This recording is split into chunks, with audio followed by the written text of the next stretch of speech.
Good evening, folks, and welcome to the 6 o'clock news on SBYnews.com. This is again our special edition show where we're introducing the candidates from all over the state and the county. With me is Mr. Rob Fisher. Welcome aboard. Hey, thank you so much, Joe. I really appreciate you having me on this evening. My pleasure. Thank you so much for coming in. This is a big asset to the community. You can't knock on every door, but you know what? They can all come here and see it, and that's a great thing. Absolutely. Why are you running to represent Maryland's 1st District in Congress? I gotta tell you, it's a great question. I get it all the time. Joe, I tell you, I'm outraged. I'm outraged by what our government's been doing since this Congress and this president have been elected. And, you know, I'm not a career politician. I jumped in this race because, number one, I think we need to change the types of people that we're sending to Washington. You know, I tell you that, you know, doctors and lawyers, they've had their chance. They've gotten us into this mess. I want to go to Washington and bring my entrepreneurial spirit to do two things. I want to fix this economy, and I want to stop this reckless spending. Great, good point. This year you'll be facing off with Frank Cradaville.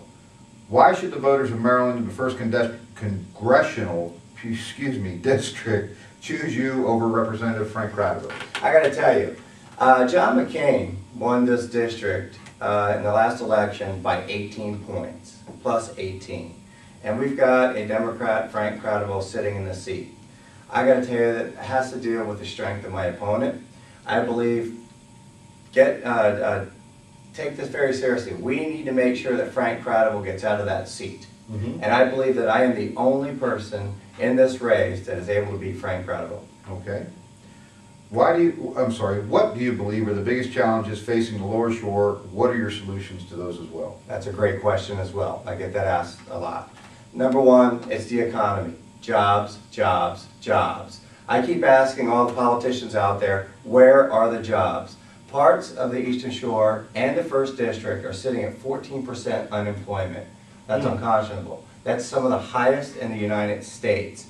Now, I got to tell you, 50% of all business income are going to be coming under tax increases in Obama's plan. And Frank Cradaville is part of that problem.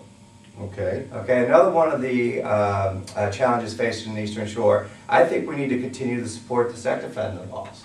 I think they've done a very good job at that. Okay. I believe that you know, having English only as far as our illegal immigrants is a large issue as well. We need to make some appropriate fixes there. Okay. It says here again, I'll just repeat this. If elected, what do you think are the 2 or 3 biggest challenges you'll be facing, and how do you propose addressing those challenges? Okay, the biggest challenge that we have are jobs, and we need to fix that. And it goes along with education as well. Let me ask you a question. Why are our college seniors, when they're graduating, leaving our district and taking jobs in other areas and bringing their families? That's because we don't have an environment conducive for them to graduate and come out and get those high-tech, high-paying jobs.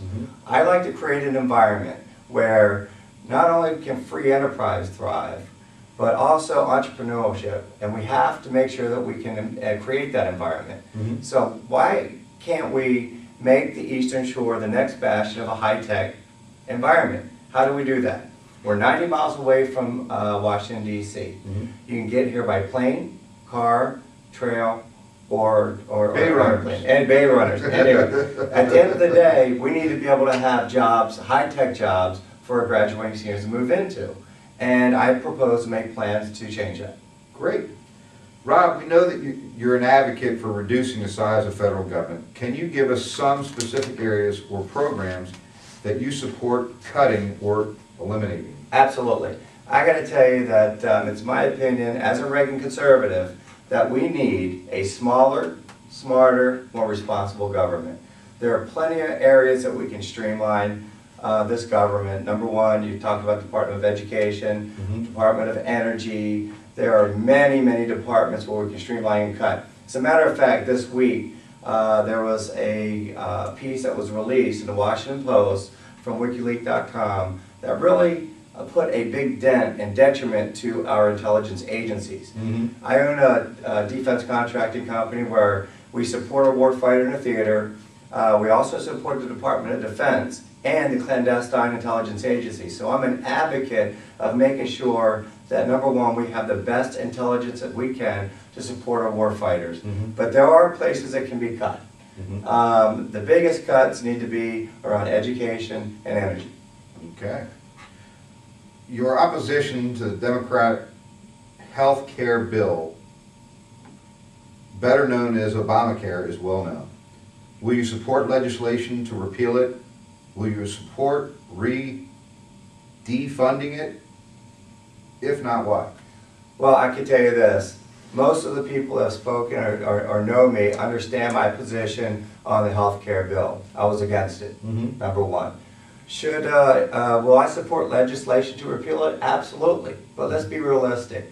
As a government, we have never repealed legislation that we've passed of this type in our history. So what can we do? We can, just like taking air out of a balloon, we can defund it.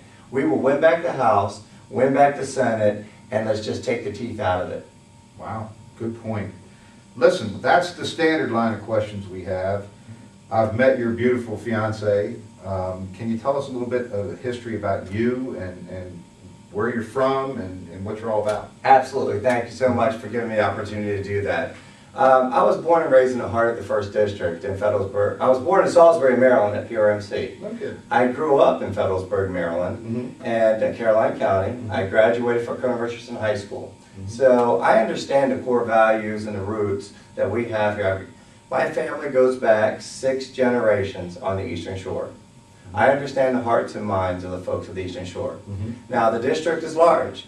It encompasses all 9 counties on the Eastern Shore, plus parts of 3 counties of the Western Shore.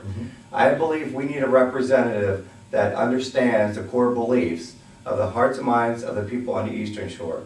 And I believe I bring that to the table where my opponents do not. So, after graduating high school, I joined the U.S. military. I proudly served our U.S. Armed Forces. After serving our U.S. Armed Forces, you're very welcome. After serving our U.S. Armed Forces in college, I became an entrepreneur. I started my first, my companies. One of my first companies here in Salisbury helped wire the Eastern Shore with internet access. No kidding. And I currently own a defense company. So again, what we do is we work very closely with both the intelligence and the Department of Defense to help support the warfighter in the theater. For that, I'm very proud. So in a nutshell, I have grown up in this area, I've lived in this area, and I built companies in this area. I understand the burden that Maryland taxpayers have to go through as individuals as well as businesses, because all of my businesses have been based here in Maryland. So I can tell you this, that I'm very proud to have served our military. I'm very proud to have served in a business capacity.